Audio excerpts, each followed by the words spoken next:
Four-time Olympia champion, Mr. Jay Cutler is a key player in the bodybuilding scene. Jay Cutler has explored the contrasts and tensions growing between bodybuilders in the present day versus the old school period of bodybuilding. Cutler is a fantastic spokesperson for bodybuilding thanks to the information he gained while participating in bodybuilding activities.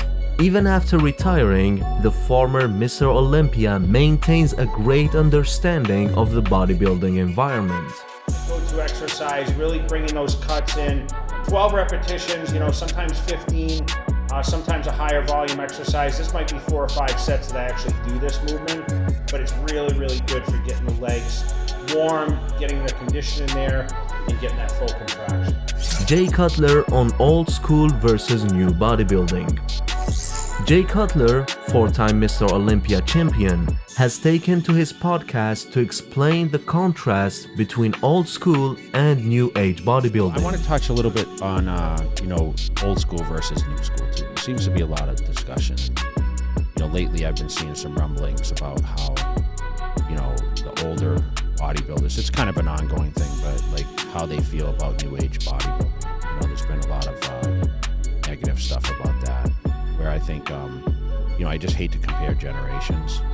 And, I feel that definitely things have changed in a good way and bad way, obviously. Of course, I just feel when Joe Weider, when he had the Olympia, I've mentioned this before, where it was like you had a contract under Weider and your whole goal was to get into Mr. Olympia. So it didn't matter. You had to compete as many times as you could in order to qualify and get into the Olympia because he wanted all his roster in the Olympia.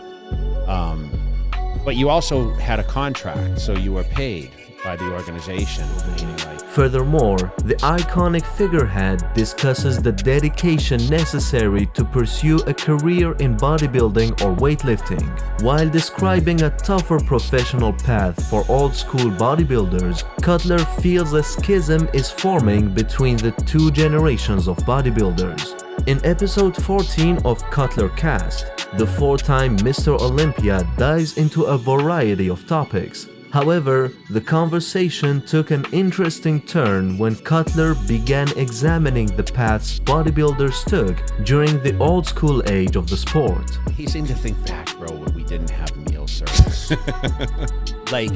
People are shocked. Meal service was going out to How eat. did you do it back in the day? And I remember just carrying coolers. I would have a cooler and I would have a piece of igloo. I would have a piece of paper like this, and I'd have my name and address, and I would tape all 4 corners on the top of a cooler, and I would tape the cooler, and I would ship it under the plane like it's a piece of luggage. Yeah. And it would have all my food prepared for wherever I was going for 4 or 5 or 6 days or whatever.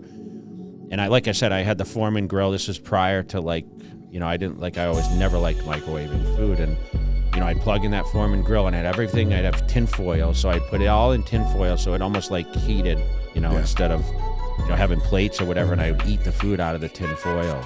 Now people do it out of Tupperware or whatever. They heat up with a microwave. Now you can just go. Following Cutler's retirement, he remains an upstanding role model for younger bodybuilders who have yet to establish their name. As one of the more influential bodybuilders of his generation, Jay Cutler has reached mountainous heights. The former 2-time Arnold Classic winner of 2002 and 2003 also has the distinction of being inducted into the International Sports Hall of Fame back in October. Cutler was inspired to enter bodybuilding by personal trainer Marcos Rodriguez. I was never a guy to sit on the couch and play video games. So I was always intrigued by the muscle. I just had this vision of, okay, this is what I want to do, but I knew I was partying too much and I wasn't on a good diet. But I wanted to have a great body. The best part was training in the gym. I love to train.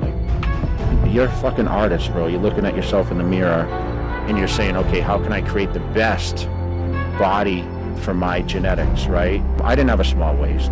I needed to get bigger shoulders. My quads were outrageous, but that's what's just given to me.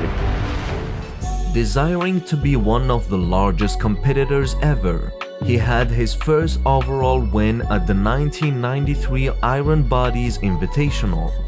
His first contest was the 1992 Gold's Gym Worcester Bodybuilding Championship. at which he took second place. As he established a name for himself in the bodybuilding scene, he often appeared in bodybuilding-related videos including Battle for the Olympia 2001, a pre-contest documentary video directed by Mitsuru Okabe that highlighted many competitors as they prepared for the 2001 Mr. Olympia competition. He went on to win consecutive Arnold Classic titles in 2002, 2003, and 2004, and placed second to Ronnie Coleman in the Mr. Olympia competition 4 times before claiming the title for the first time in 2006. At the 2001 Mr. Olympia, Cutler tested positive for banned diuretics, but sued and had his second place finish reinstated. He won the Olympia for a second consecutive year in 2007. He became the third Mr. Olympia in history after Arnold Schwarzenegger and Franco Colombo to win the title in non-consecutive years after defeating the reigning champion Dexter Jackson in 2009. In 2010, he won his 4th Mr. Olympia title, defeating Phil Heath. In 2011, he was runner-up to Heath at the Mr. Olympia. In 2012, he was unable to compete at the Mr. Olympia due to a biceps injury. He placed 6th in the 2013 Olympia. Throughout his career, Cutler has been on the cover of fitness magazines such as Muscle and Fitness, Flex, and Muscular Development. He has not competed since 2013 and has instead focused on Cutler Nutrition, his bodybuilding supplement business, as well as other business ventures through social media. He competed in many championships and retired in 2016. He also added that he is done with the sport, but that doesn't make him stop his training sessions. Jay Cutler still trains regularly in a way that he can still appear in any competition. What health problems does Jay Cutler have? I think I've damaged enough things and brain parts and heart and everything in my life.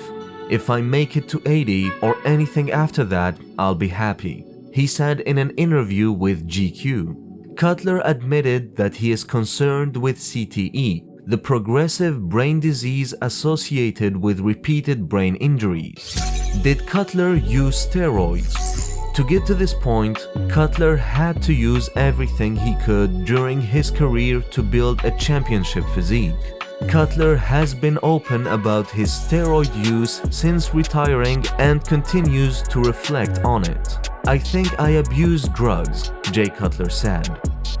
If you like this video, make sure to like and subscribe to this channel and press the bell icon so you will never miss any updates of our channel.